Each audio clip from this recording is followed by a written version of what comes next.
तो वो ऐसे नीचे मतलब जैसे झुक जाते हैं ना, उकड़ू बैठ हो जाते हैं कि इसके मेरे ऊपर पैर धरूं फिर चढ़ जाऊं ऊपर। तो इसी तरीके से मतलब वो कह रहा कि मेरे ऊपर पैर धर, मैं उसके ऊपर पैर धर रही फिर मैं चढ़ रही। तब मेरे दिमाग में आता हो मैं गलत रास्ते जा रही हूँ, मुझे यम के रास्ते पे जा। हाँ जी। तब मुझे याद आया मुझे नहीं जाना इसके साथ, तो मैंने कहा मैं नहीं जा रही, उतर गई थी मैं। एक तू सच्चा, तेरा नाम सच्चा। संसार में जिसने जन्म लिया है उसको एक ना एक दिन इस दुनिया को छोड़ के दूसरी दुनिया में जाना होता है। लेकिन हम मनुष्यों का स्वभाव ये है, चाहे हमारी उम्र 40 साल है, 60 साल है, 70 साल भी हो जाए, तो हम सोचते हैं हाय अभी तो हमने दुनिया में कुछ देखा नहीं। और जब कोई मर जाएगा तो चाची कहेगी या फुआ कहेगी, गुरु महाराज मेरी 1 मिनट बात करा दो इनसे, जो मर के चले गए उनसे। 60 साल तुम इनके साथ रही, 70 साल साथ रही, 70 साल तक तुम्हारी बात नहीं हुई इनसे? है क्या कहना था जो नहीं कह पाए, क्या सुनना था जो नहीं सुना। मोह बाकी रहता है आदमी के मन में, मोह रह जाता है कि हम तो ये कहते, हम तो ये कहते। तो अभी जब तक आप लोग जिंदे हो तो एक दूसरे से ठीक से बात कर लें, है? बाद में मत कहना गुरु महाराज मेरी ताई मर गई और उससे 1 मिनट बात करा दो। कोई नहीं करा सकता। वो दुनिया अलग है, ये दुनिया अलग है।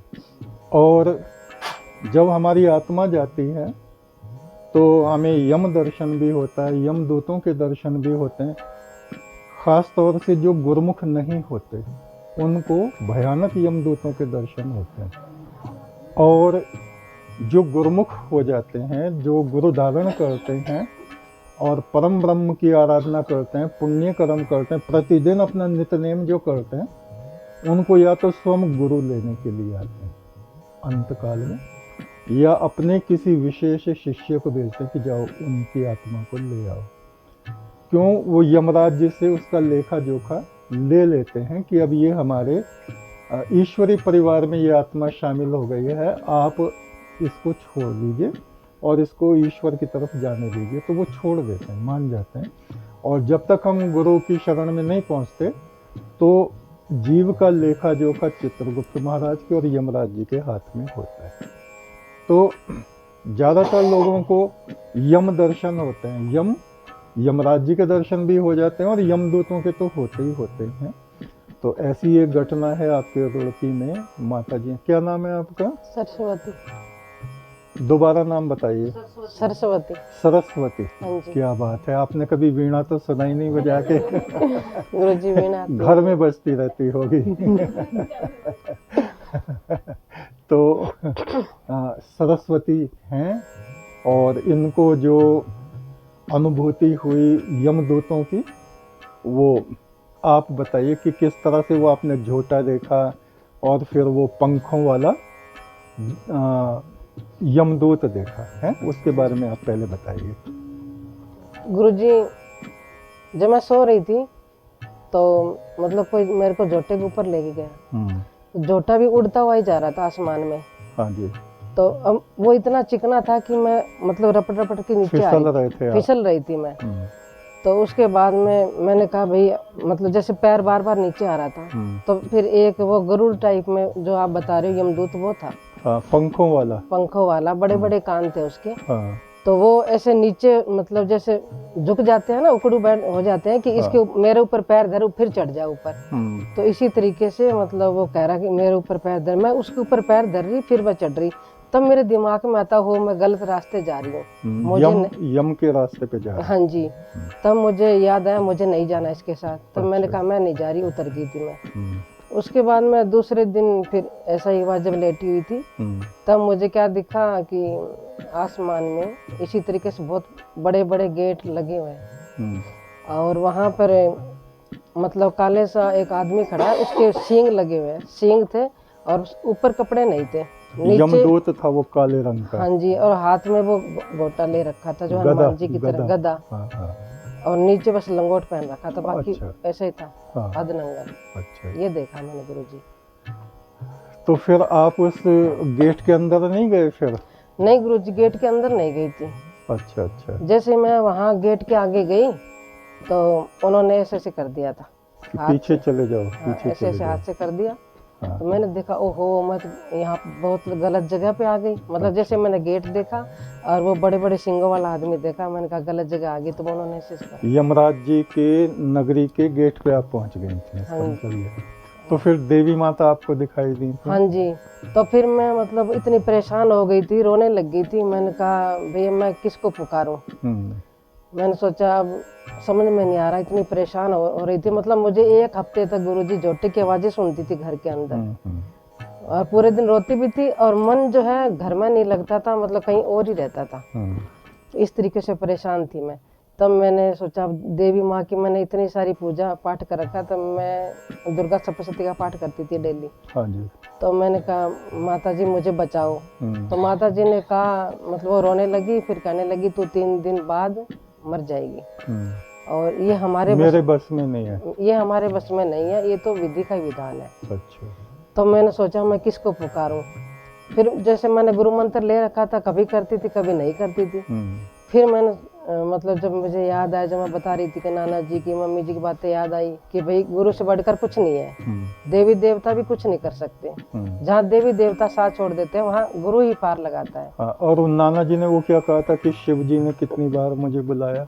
नाना जी जो इस तरीके से मतलब राधा स्वामी के वो भगत थे गुरु जी, तो मतलब वो बैठे बैठे हर जगह भ्रमण करते थे। अच्छा। तो नाना जी ने एक बार बताया था कि देवी देवता कुछ नहीं होते, ये भी परमेश्वर का कार्य करते हैं। तो शिव जी पार्वती तो आसमान में भ्रमण करते हैं। इन्होंने कितनी बार मुझे कहा कि इधर आ जाओ इधर आ जाओ, मैं नहीं जाता उनकी साइड। अच्छा। हाँ जी। तो वो राधा स्वामी के भगत थे। तब वो बातें मुझे याद आई, तब मैंने कहा हाँ गुरु ही पार लगाएंगे। और जब तक आपने गुरु मंत्र नहीं लिया था, वो बता रहे थे ना कि वो आपने एक तस्वीर देखी थी। हाँ जी। उसके बारे में थोड़ा बताइए। हाँ गुरुजी पहले ये बता देती हूँ। हाँ बताइए। फिर जब मैं 3 दिन तक आपसे प्रार्थना की, मतलब आपकी तस्वीर के आगे खड़े होकर मैं ये प्रार्थना करती थी, गुरुजी अब आप ही पार लगाओ, अगर आप हो तो गुरुजी कहीं मुझे पता चलना चाहिए कि हाँ गुरु है। तब गुरुजी मैं रात को ना रोते रोते सो गई थी। जब मैं रोते रोते सो गई तो तब मैं फुरसंदा नहीं गई थी तब तक। फिर आप है ना 3 सीढ़ियों से उतर के आए नीचे, जहाँ बैठते हैं। हाँ जी, जहाँ जोत से ऊपर आप बैठते हो, उधर से जब आप उतरते हुए आए तो मुझे दिखा कि गुरुजी आ गए। तो मैं बड़ी खुश हो गई, गुरुजी आ गए। उसके बाद में गुरुजी मुझे कोई भय नहीं लगा, कोई सपना नहीं आया, किसी तरीके कोई आवाज़ नहीं आई। उसका तो ये था। तब से मैं आपको ज़्यादा मानने लगी कि हाँ भाई गुरु ही सब कुछ है, देवी देवता कुछ नहीं कर सकते। जहाँ देवी देवता साथ छोड़ देते हैं वहाँ गुरु ही पार लगाता है। जब तक है ना नाम नहीं लिया था, गुरु मंत्र नहीं ले रखा था, तो मैं सोई हुई थी, संडे का दिन था और अनीता जी के मकान का मुहूर्त था। तभी एकदम मतलब जैसे मेरा सपना खुला तो घंटी बजी, भाई साहब आए थे, कहने लगे भी आज सत्संग है हमारे घर में, घर का मुहूर्त है। जब मैं वहाँ गई तो गुरुजी मैंने वही तस्वीर देखी आपकी जो मुझे सपने में दिखी थी। मैंने कहा ये, कहने लगी गुरुजी है। मैंने कहा ये तो मेरे को आज सपने में दिखे थे, और इनके साथ में एक और भी था, दाढ़ी वाला लड़का। तो मैंने कहा बहुत दिन से हमारा मोहित बीमार था, मेरा बेटा। तो मैंने कहा गुरुजी इसका क्या करूं, मतलब और इसकी तबीयत खराब है, 2 महीने से दवाई कर चुके हैं। तब गुरुजी ने कहा इसको दही खिलाओ। तो मैं कहने लगी गुरुजी दही खट्टा तो खिलाना ही नहीं चाहिए खांसी में, बहुत खांसी होती थी इसे। तब गुरुजी ने कहा नहीं तुम ये दही खिलाओ ठीक हो जाएगा। अब मैंने गुरुजी का आदेश मान के दही खिलाया, वो ठीक हो गया। देखिए देवी देवता अपनी जगह हैं, हमें उनका सम्मान करना चाहिए जी। अपने देवी देवताओं को प्रणाम करना चाहिए, लेकिन उनके भी गुरु होते हैं जी। सभी देवी देवताओं के गुरु होते हैं। और आपने सुना होगा गुरु नानक जी के वक्त में जो दूसरे गुरु अंगद देव जी हुए, लैणा उनको बोलते थे, भाई लैणा। तो वो हर साल देवी माता के दर्शनों को जाते थे, वैष्णो देवी के दर्शन को। तो एक बार वो गुरु नानक जी के यहाँ रुके घर पे, और रात में उन्होंने क्या देखा कि आधी रात में देवी माता लाल कपड़े पहने हैं, जेवर पहने हैं, और वो आंगन में झाड़ू लगा रहे हैं। तो वहाँ वो गए लैणा और कहा माता तू यहाँ इस हालत में यहाँ झाड़ू लगा रही हो? बोले बेटा ये परम पुरुष हैं, ये हमारे गुरु हैं, गुरु का पद जो है, गुरु का आसन परमात्मा का आसन होता है। परमात्मा तो निराकार होता है, लेकिन जो गुरु हैं वो परमात्मा गुरु के भीतर से बोलता है। तो उन देवी माता ने कहा, मैं आज से तेरा हाथ अपने गुरु के, गुरु नानक जी के हाथ में सौंप रही हूँ, और जो ये आज्ञा दे वो ही करना है, तब तेरा उद्धार होगा। और गुरु को हमेशा परमात्मा समझना, मनुष्य मत समझना। तो गुरु एक आसन होता है, गुरु का पद होता है, और परमात्मा जिसको भी उस आसन पे बैठाता है, खुद उस व्यक्ति में वो परमात्मा प्रवेश कर जाता है, और वो परमात्मा ही उनके भीतर से बोलता है। इसलिए हम गुरु को बोलते हैं गुरु साक्षात परम ब्रह्म है। गुरु हमारे लोक और परलोक दोनों का हित और रक्षा करते हैं।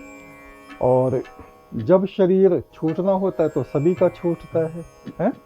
उसमें हमारा मोह बंधन नहीं होना चाहिए।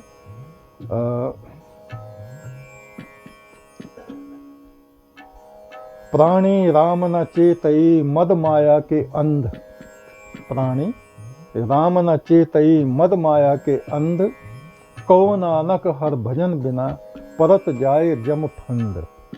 प्रभु की आराधना के बिना, भजन के बिना जीवात्मा यम के फंदे में फंस जाता है।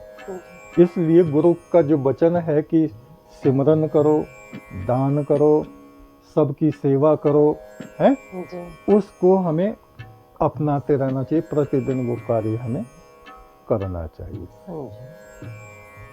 एक तो सच्चा, तेरा नाम सच्चा।